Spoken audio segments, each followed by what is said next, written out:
I'm showing you how easily you can make the best tasting and healthy gluten-free chicken enchiladas with a green sauce.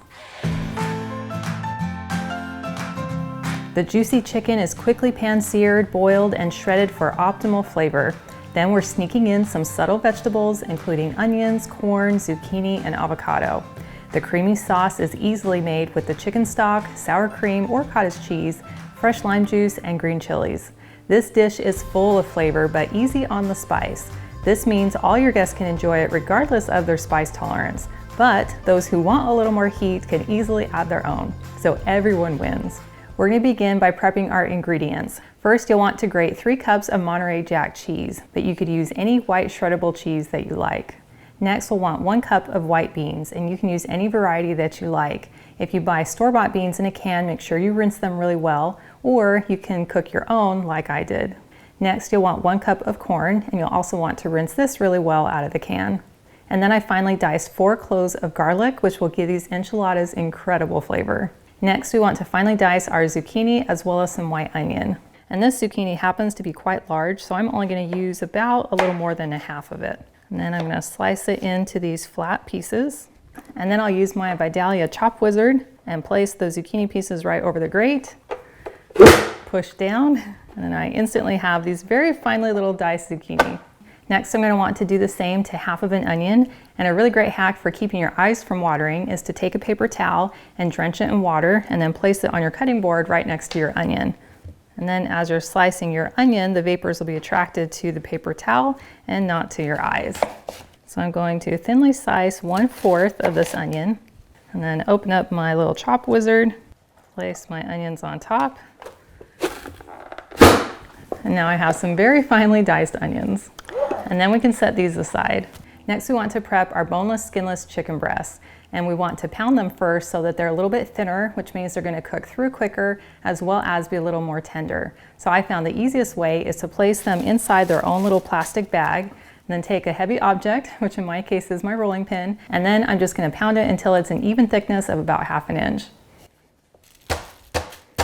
And now that our chicken is pounded, we want to pull it out of the bag, and then I'm going to place it right on top. Next, we want to season the chicken so we get the most amount of flavor. I'm going to start with some coarse sea salt, then I'll add a few dashes of some garlic powder, a little bit of onion powder, a few dashes of cumin, and just a little bit of black pepper. Then I'll tap it into the chicken, and then flip them over and repeat. And then I'll slide these onto my cutting board, and then we can set these aside until we're ready to cook them. To make these enchiladas really easy and convenient, we're going to do all of our frying in one pan. And I really like using my Hexclad hybrid pan, but you could use any cast iron frying pan or sturdy bottom pan. And to make these enchiladas gluten-free, we're using white corn tortillas. But if you try to use them straight out of the bag, they're going to be a little bit too brittle and they're going to break on you when you try to roll them. So we want to get them nice and warm and lightly toasted before we roll them up as our enchiladas. To warm the tortillas, we're going to bring our pan to high heat, and then I'm spraying in just a little bit of olive oil. Then I'm just laying in the tortilla, and then I'm going to let it cook on both sides for anywhere between 30 seconds to like 1.5 minutes, or until we get some of those lightly toasted brown spots. Then I'm taking the tortillas out and putting them onto a plate with a paper towel, and then covering them so that they can stay warm and soft. A quicker method would be to just warm them up in the microwave. Next, we're using the same frying pan to cook our chicken. So we're just going to turn the heat to medium-high, and then I'm adding 2 tablespoons of light olive oil. And as soon as the oil is hot and shiny, we're laying away our chicken breasts in the pan. And that instant sizzle is exactly what we want to hear. Then we're going to let them cook for about 3 minutes to develop a golden sear on the bottom. Searing both sides is going to add some delicious texture and color before we boil the chicken. After 3 minutes, we're carefully flipping over the chicken, and you can see that beautiful sear and even a little bit of char, which I really love. Then we're letting them cook for about 3 more minutes so they can brown on the other side. I'm also adding in about 2 tablespoons of butter to the sides of the chicken, letting it melt to add in even more flavor. After about 3 minutes, we're going to slowly add in 2 cups of chicken broth to the pan. Then I'm adding my lid so the chicken can boil, and this will cook it through so it's really soft and tender and shreddable. And then I'm going to set my timer for 7 minutes and then take off the lid, flip the chicken over, and then set it for an additional 7 minutes so that both sides of the chicken are immersed in the liquid. Then after a total of about 14-15 minutes, we're going to remove the chicken and place it on a cutting board, and then we're going to very carefully pour the very flavorful chicken stock into a measuring cup. Using this stock in the enchiladas is one of my secrets to a juicy and flavorful sauce. To help thicken the chicken stock slightly, we're pouring a small amount into a bowl and then adding a tablespoon of tapioca flour. You could also use cornstarch. Then I'm just stirring it with a fork until it dissolves. Then I'm adding it to more of the stock and adding 1 cup total back into the pan. The sauce will thicken as we stir it with a whisk for several minutes. Then we're removing the thickened stock and pouring it into a mixing bowl for our enchilada sauce. And then I'm going to quickly wipe out my pan and then get ready to saute the vegetables. I'm adding in about 2 more tablespoons of light olive oil over medium heat. Then I'm adding in the diced onions, zucchini, and giving them a good stir. While they're cooking, we can simply start shredding our chicken with 2 forks. You can see how soft and juicy it is. After our zucchini and onion are starting to soften a little, we're adding the corn and garlic and then mixing them all together. Then we'll let them cook until they start to lightly brown, because color equals flavor. We'll finish shredding the chicken, add it to a bowl, and then pour in our remaining unthickened chicken stock, which is going to make our chicken even more juicy and flavorful. And then we can carefully add our cooked vegetables over the chicken in our same bowl. For the green chilies, you have the option of adding the entire can or just half a can, depending on your spice preference. So I'll go ahead and add 4 ounces of green chilies, 1 cup of our cooked and drained and rinsed white beans, and 1/3 or about 1 cup of our shredded cheese. Then we'll go ahead and just stir this together. And then this is an excellent time to take a quick sample and make sure that the salt and the seasoning meets your preference. And now we can set this aside. Now we can finish making our sauce in the bowl that we added our 1 cup of our chicken broth to. I'm going to add 1 cup of sour cream, but you could also use Greek yogurt or even some blended cottage cheese. Next, we want to add the juice of 1 lime, which comes out to about 3 tablespoons. And then we'll pour in half a cup of some green enchilada sauce, and I prefer to use mild. We'll add half a teaspoon of salt and a dash of pepper. And then we'll whisk this together until well combined.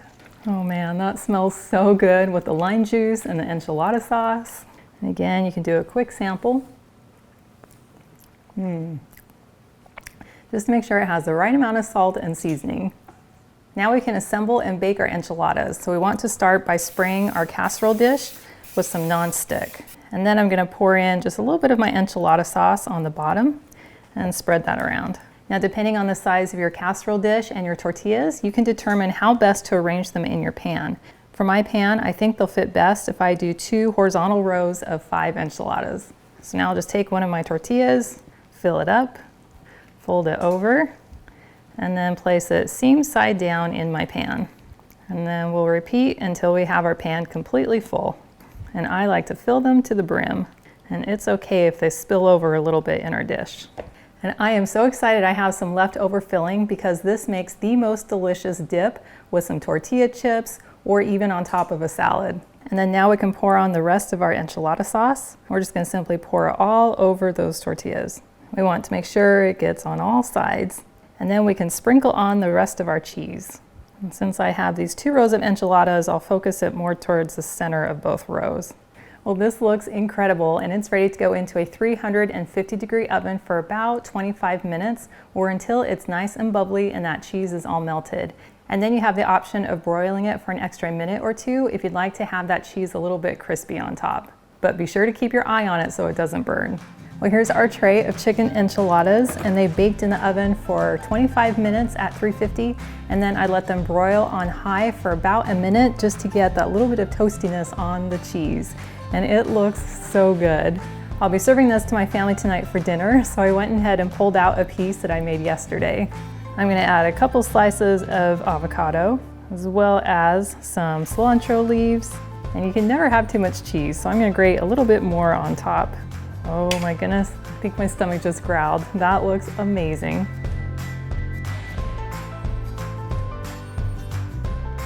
That tastes incredible.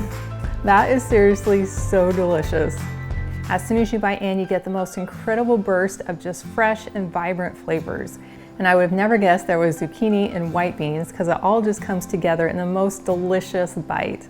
And those extra steps of incorporating the chicken stock from our chicken as well as sauteing our vegetables just really elevates this flavor to another level. And I love being able to share my creatively healthy recipes so that you can enjoy them too.